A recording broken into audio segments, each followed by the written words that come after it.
Renouvellement important chez NAD. Tout à fait, avec les nouveaux amplificateurs de la série classique. Les précédents classiques étaient sortis il y a à peu près 7 ans.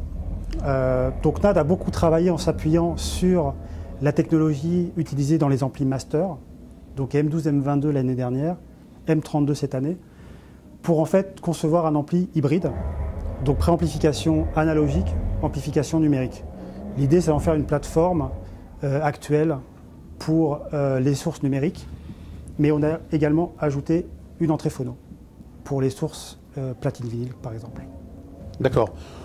On va un petit peu dans les détails. Tout à fait. Alors, l'amplificateur est donc un classe D, même si la préamplification est analogique. Donc, 2 fois 150 watts pour ce produit-là, 2 fois 80 watts pour le C368, donc le C388, 2 fois 150 watts. Un plus petit modèle est prévu qui n'est pas encore sorti, qui s'appelle le C338, 2 fois 50 watts, qui sera au prix de 699 €. Lui, plus ouvert, car plus grand public, il sera Chromecast, DLNA, Bluetooth, comme ces deux modèles également. Alors ces deux modèles sont intéressants puisqu'on a des cartes d'extension à l'arrière et on peut y mettre une carte d'extension phono plus évoluée avec des XLR et avec le MM. On peut y mettre aussi des cartes HDMI pour avoir la télévision en 2.0 sur l'amplificateur et on peut y mettre également une carte BlueOS.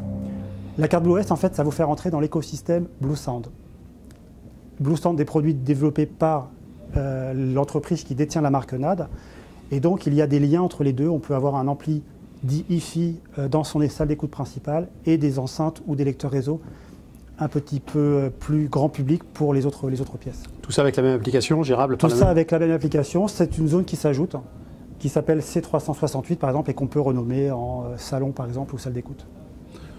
Vrai pour les 3 modèles? Vrai pour les 2 modèles. Le premier modèle, le C338, non. C'est pour ça qu'il a la compatibilité Chromecast et c'est pour ça qu'il est compatible DLNA pour aller chercher de la musique sur un NAS, sur une Freebox par exemple ou tout autre appareil ayant de la musique. Un peu de classicisme aussi avec un lecteur CD? Exactement. NAD réinvestit dans un lecteur CD un petit peu plus haut de gamme que ses 2 précédents modèles que sont le 516 et le 546.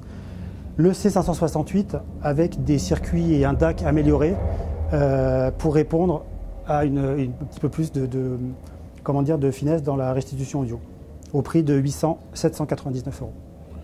On répète le prix et disponibilité des deux du 388. Alors le 388, 1749 € disponible d'ici quinzaine de jours. Le C368, 999 € disponible également dans une quinzaine de jours. Le C338 lui sera disponible en novembre.